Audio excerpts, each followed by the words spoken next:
You good? I'm good, whenever you are. Sweet. One take wonder, gents, eh? Yeah, there's no stop, cut, edit, Great. what. Okay, Mike, welcome, brother. Thanks, man. Thanks for having me. I welcome you to the CMO Corner Short Edition. The speed date. The Yeah, CMO it's like the date. speed dating of CMO Corner. We're going to see if we get on, and then we do a longer one. And we're going to second date. Yeah. So your title is Founder and Chief Creative Officer of Retroviral. And today you spoke about challenge yourself to challenge AI. I didn't come up with a title. It's way too boring. To make it Way too work boring. for your marketing. Dale forced me to have that title. Yeah, it wasn't my choice. But yeah, that's exactly, we spoke about AI. Yeah, so before we go there, maybe let's start with you as a business. I've sat in a couple of judging committees and I've seen some of you. I hope you awarded them. Yeah. I can't say now. I'm coming for you. I'm coming for you. I've seen some of your work, so I know what Retroviral can do. Maybe give a sense of the ethos of that organization. Yeah, I mean, I think ultimately I'm a child in a large man's body, and I think I try to have as much fun as possible. Like, why would you start a business if you aren't going to have fun? Yeah. You can have a terrible time in corporate, and for me, I think that's been since day one. Like, we've always looked at challenging status quo. We talk about this like challenger mindset, where we don't just work with challenger brands, but you've got to act like a challenger. You've got to find that challenger in you, because at one stage, an upstart will go on to become one of the biggest brands. It'll become a number one or a number two in an industry. And once you get to that space, you stop living that challenger life. Like, you start adopting much more safety and guardrails and all this like corporate bingo. And I think that we ultimately come in there and, I'm very honest. So I like to be able to talk and disrupt. I like to make brands feel uncomfortable and say, guys, we have to revisit what we're doing. What are we trying to achieve as a business? What do consumers want from us?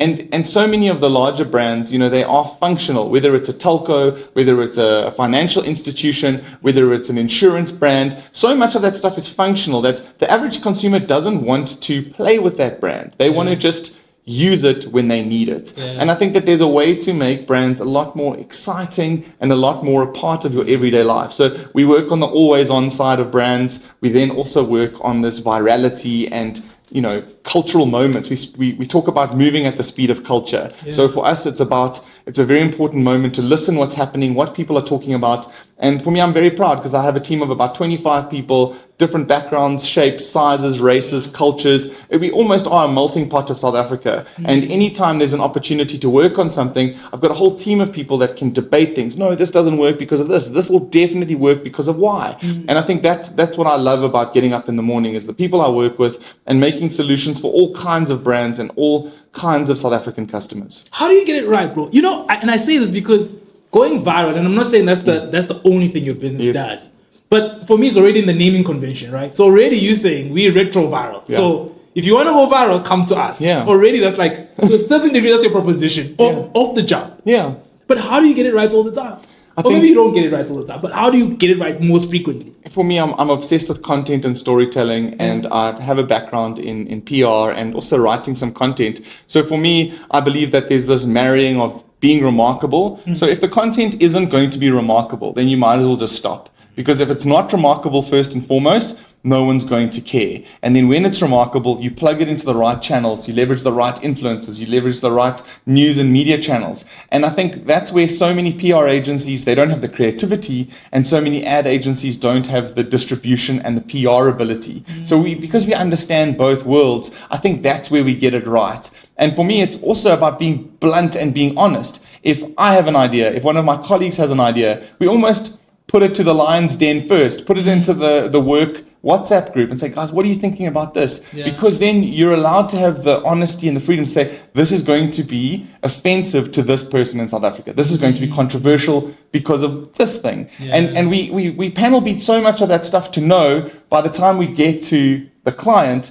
we've done all the hard work and we've interrogated as much as possible. So many brands make mistakes because they don't interrogate enough. It's too polite. And you've looked at so many scandals in South Africa and globally over the years, whether it's from pen colors to people's hairstyles, and those things aren't questioned enough. Like, is someone going to feel touched by this? And are we going to get cancelled or dragged? Those are very important questions to have before going live. Yeah, true. And like I said, I've seen some of your work and you're going to speak about it in a bit. So now let's go to the theme. The theme talks about challenging AI. Why do we have to challenge AI? And I say this because I'm sure someone has sat in this chair today and told us how we should be using AI all the time. But we're saying actually right now, yes, use it, but let's challenge it as well. Totally. I think all tech should be challenged, and I think it should be debated. Like, it shouldn't become the de facto just because it's easier. Because once something becomes easier, it becomes lazier, and it starts becoming vanilla. And I think that's what we've seen with so many video content pieces that are coming out now. The human brain and the human eye is a very incredible machine. We still don't understand our brains completely. And as we start seeing more and more of this stuff, we start realizing and picking it apart that this looks like a standard stock video. And that's what AI videos are starting to look like, because we know we can identify a lot quicker at a subconscious level whether something is real or not. If you think about Star Wars in the 60s and 70s, our brains back then, we'd never seen special effects like that. So we automatically assume this is mind-blowing. But when you look back at the movies of today versus the 60s and 70s, it literally looks like someone's holding a stick with a little, one of those Star Wars runners on it.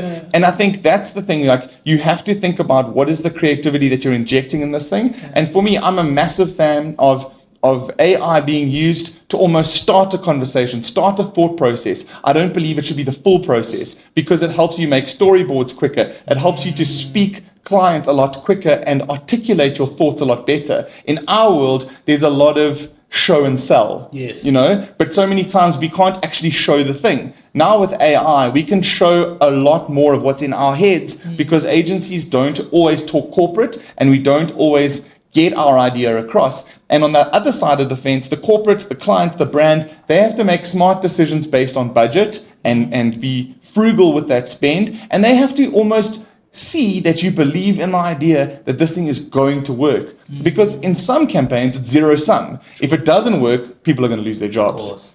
Of course. Now, so how do we make it work harder for us?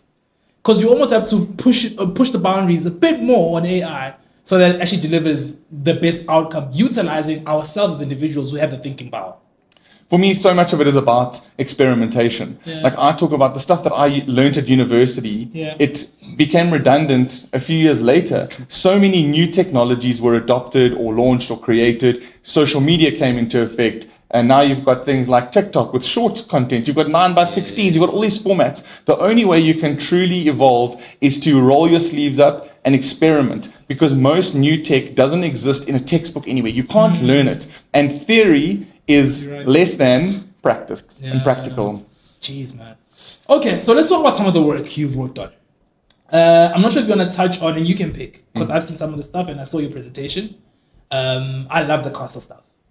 But I want to know some of the work that possibly you've worked on that you are most proud of, that had remarkable impact for the business. Because what I'm trying to link, Mike, here is how creativity can actually solve business problems. So I think there's probably 3 examples. Give me all 3. The one is the Castle Lager Grand Box. I love it because it's close to my heart. And I think that Castle Lager is such an iconic, patriotic South African brand. For me, even as a kid, it reminds me of like watching Benson and Hedges cricket. And like there was this commercial with guys dressed as milkmen where they got to sit on the white parts of the seat and they're drinking milk and eating white sandwiches. And they realize it's cool being in like the VIP section, but it's not as fun as being with your mates having a cold draft. And I think like there's so many things like that that I can remember as a kid. Iconography, and I want to make iconic work. And for me, going and meeting the Gogos, the Omars and the Grannies, like it gives me goosies.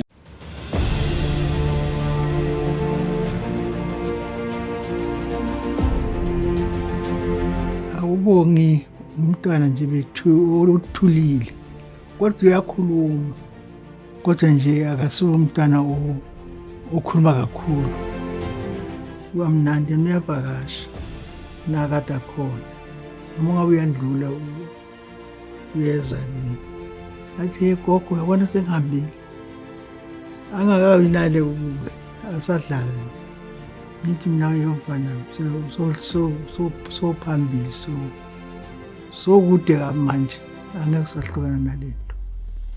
Okay, enadlalela isizwe South Africa. Awu ngiyajabula hle. Wena sesonto nje baningi abantwana ukuthiwa sihambe sofuna ukudlala irap. Sebaningi. Ngenxa kabuhlungu. Awuyaqinisile mntana. Ngibona ukuthi neSouth Africa liyaqhenya. ngoba sifuna ukuthi baphumelele bonke badlale bazwana.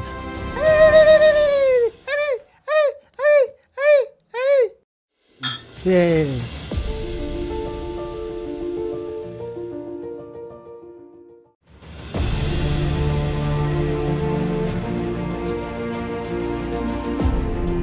I've watched Malcolm play rugby since he was 15. He was pointed out to me to begin with by Kirsten saying that's the man she's going to marry, and they've been together since then.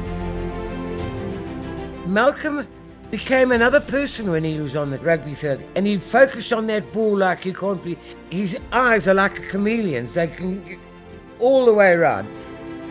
I watched the game from my home.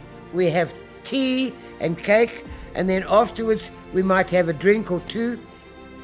I don't think he gets hurt. Where there's no sense, there's no feeling. I am a bit old-fashioned.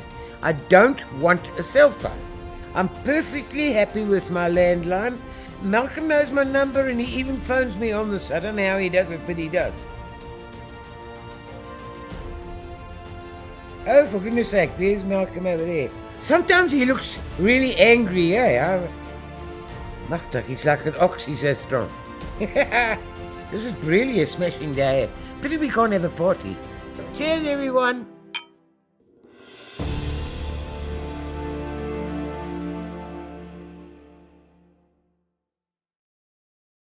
Fabulous, go for it. Oh man, you know, I think I should get a cell phone. It makes me feel like this is the South Africa we want to live in. Regardless of where you come from, we can literally solve all our problems over a responsible drink and like just getting to understand each other. In South Africa, we've built up physical walls because we're afraid, and then we don't actually talk to each other enough. Like, I'm too scared if I ask you a question. I'm just a white dude. If I don't know anything about Xhosa culture, then I must ask. If I don't know about Zulu culture, it's not offensive to ask. True. You would appreciate if I'm asking you something about your culture because I'm interested and I could teach you stuff about me. And I think that's the biggest problem, is that we wall up our worlds and we're afraid of difference. And we've got so much difference, and every piece of those differences has such rich tapestry of storytelling. So that's the one. Yeah. Another one that we are very famous for is My Creepy Teacher. Yes. And that was our lockdown kind of explosion. Once again, watching this beautiful cinematography. We're in lockdown. I'm like, oh my gosh, look, under the ocean, it's beautiful. And my wife's like, dude, if you ever leave me and your kids to go and swim with a sea creature, I am packing your stuff and setting it ablaze. I remember the day when it all started, seeing this really strange thing, this incredible, rubbery, tangly, just majestic creature. A lot of people say that a creepy crawly is like an alien, but the strange thing is that we're so similar in so many ways, in looks, in movement, and often in intelligence as well. And I realized that I had to have a radical change in my life. And the only way to do this was to be in that pool with him. And then I had this crazy idea. What happens if I just went every day? Just the way that it moves, the way its pipe sort of never gets tangled. And then it disappears into the deep end. But then you just realize there's a line that can't be crossed. I saw it began to move up the side of the wall. And then it got to the surface and it just started to do that sucking thing that they do. And you want to reach out and pull it back underwater, but that would be interfering with the filter. So in the early part of my career, I spent a long time with this pool guy. He's fantastic. I'll give you his number after this if you want. And he taught me how to understand these magical creatures, the tracks they leave or lack thereof, their efficiency, their voracious appetite for what's ever in their way. I realized I was changing. My relationship with people, with humans, was changing. No one would phone me anymore. No one would text me anymore. And that's when I began to realize that he taught me you're part of this pool and not just a visitor. That's a huge difference.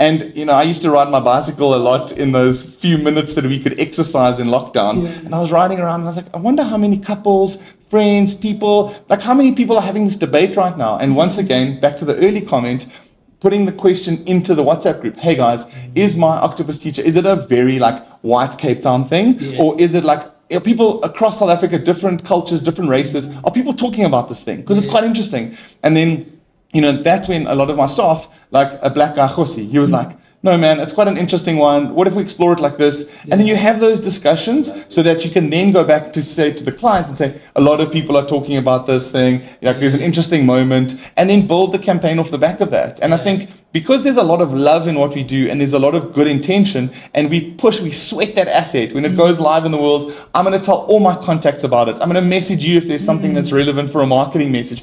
I get excited by my work and I love it, and my team's work. I mean, there's a piece now, I'm going to go into a third one, that's about BB bakeries and KZN. It's like a love letter to KZN. And it's this old Baba and Gogo, and they're there, and they're like in this beautiful moment. And then the whole story goes back in time to when they met. And it was all over like a bunny or over a piece of bread. And like that for me is like a beautiful moment. And it's such a great KZN insight. And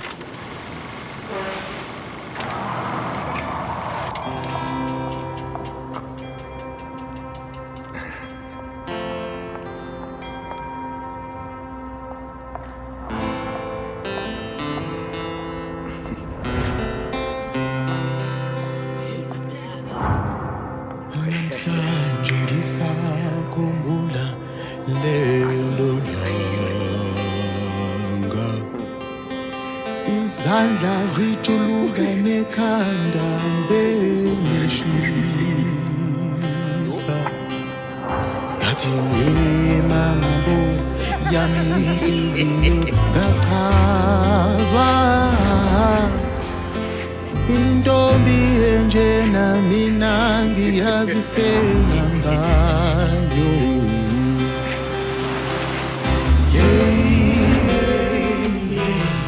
Lo muntu ngenzani?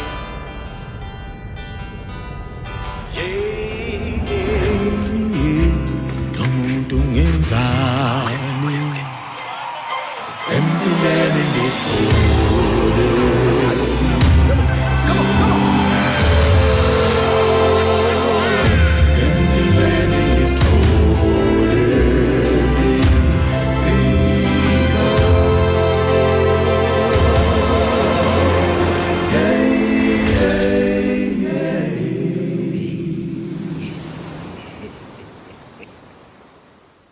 And, finally, Lillette's. Like, that's one that we're super proud of because, there's so much stigma around periods, around menstruation, around period poverty, all these things. So a few years ago, we built this platform where women could log on any language, any background, and they could ask questions, because in some cultures it's taboo. I can't talk about my period. I can't talk about this thing. And by doing that and offering that, women could come to the platform and they could ask the questions, and we had these responders who were trained either as medical professionals or as passionate members of the community who did some coursework so that they could answer responsibly and guide and advise. And off the back of that, like, you're changing people's lives. You're helping them actually think, this brand cares about me, not just in the aisles of a retail environment, but it cares about me at the source of, I'm confused, I'm scared, I'm bleeding, I don't know what to do.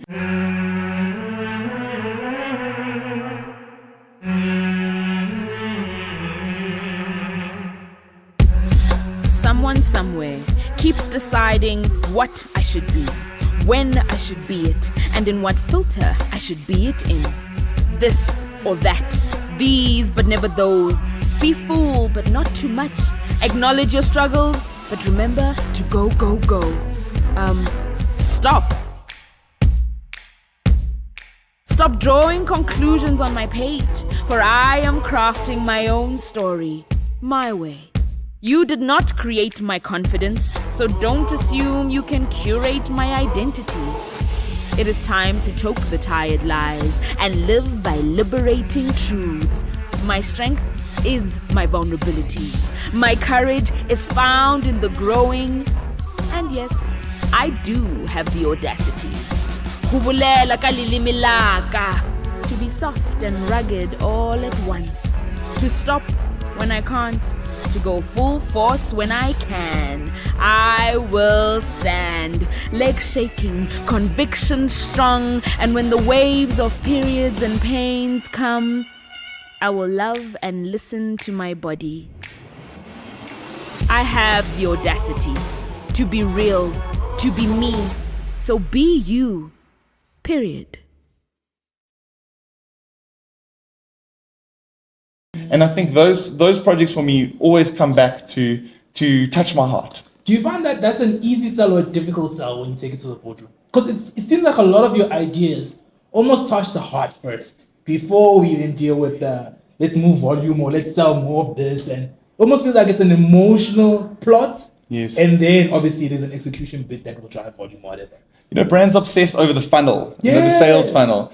And for me, it has to be emotional and emotive first. Emotion is going to the thing that's going to stop you. The rationality is the thing that's going to then drive the sales. So you've got to go from emotion to pragmatism in anything that you're doing. And if you think about humor or drama, those are emotions first. Then you get into the pragmatism. And for me, I think that's an important thing. We want more emotion. We want more real insights that then say, I identify with this person, whether I am in the BB Bakeries thing, whether I'm Zulu or not. This has got a beautiful love story. It's got a beautiful emotion. And this is something that I really buy into.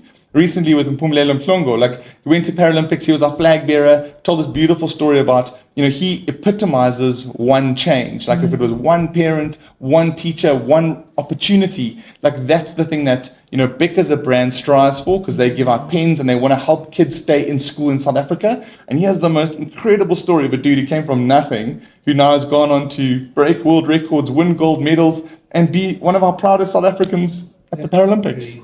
That's crazy. I hope you can share some of that stuff so we can definitely. I'll send you all the links. Overlay those things. So I want to show some of the things because I think it's amazing work. Now, moving forward from a creativity perspective, where do you see the state of creativity currently in South Africa versus the world? And do you think we're in a good place, or maybe there's places where we can actually better the deliverables that we're actually currently taking out? I think that we've got a really high standard of creativity. Yeah. If you look at it on a global level, I think something like 86% of marketing doesn't work. So this is a problem that the whole world has. When it comes to ad shows and awards and advertising, you only see the best of the best. Yeah. And that top 1% globally in any market is excellent and exceptional. The challenge that we have is we have smaller budgets. So we have smaller budgets to package these stories. I mean, if I look at some of my contemporaries in the US or in Europe, they're getting more budget to make a 2-minute case film of what they did and to polish their whole story than we get for an entire TV commercial, for example. And I've got mates who work on Super Bowl commercials. They're getting $30 million to make a Super Bowl commercial, and that's just, the scale is, it's incomparable in terms of where we're at. Jeez, man. Okay, so I'm happy with where we are. Obviously, there's budgets and things like that we need to change. If you were to look into possibly some of the work that's out in the industry now, which work sticks out for you outside of Retroviral? Yeah. So try and stay out of your own company. No. Who's doing great work? Yeah, and I'm a huge fan of my friends and some of the agencies and the cool stuff they're doing. Love the work that TBWA did on Ricky Rick. That using AI to then take Ricky's tweets and then turn it into an actual track that sounded that was incredibly impactful and powerful and important for the Ricky Rick Foundation, which then led to the streams bringing in money to put cash into the foundation. So it had a really good cyclical effect. And then I love the stuff that VW does with the likes of Ogilvy Cape Town. It's really beautiful work. They've just released this night drive story. And night drive is all around the fact so much of road accidents and fatalities and knocking pedestrians over happens at night, right? Yeah. So why do we never learn to drive at night? Everything's during the day. So they specifically set up this driving course for a whole bunch of different companies and people that have truck drivers and they have drivers driving around at nighttime to actually go through a whole course on how to drive better at night, which I think is actually rolled out into a ministerial rollout. And that course is freely available in an open source kit online. So they're going to then encourage more and more fleets to say, listen, take your guys through this nighttime driving course so that they are better equipped for those long nights on the road. Try and stop people from falling asleep at the wheel, all those kinds of knock-on effects. So I think those are two examples that I really am a big fan of. That's brilliant. And maybe in closing, If you had to say anything to marketers out there right now, what would your challenge be to them? We're not doctors without borders. Yeah, I said this up on stage. It's like, you know, we get so caught up about, the shade of the palette. Oh, Have you looked at it the drives me CI? crazy. But like, nobody's going to die if your pastels are slightly off. It drives me crazy. You know what I mean? And I think like we sometimes take ourselves too seriously. Yeah. Like we are in a fun job. It should be fun. It shouldn't be so stressful. We shouldn't be having mental health issues because we overworked. We should be having joy. It's a fun job. So let's have fun. My brother, thank you so much. Thanks, man. Thanks for your time, man. Thanks for having me. Cheers. Lovely. We're not doctors without borders.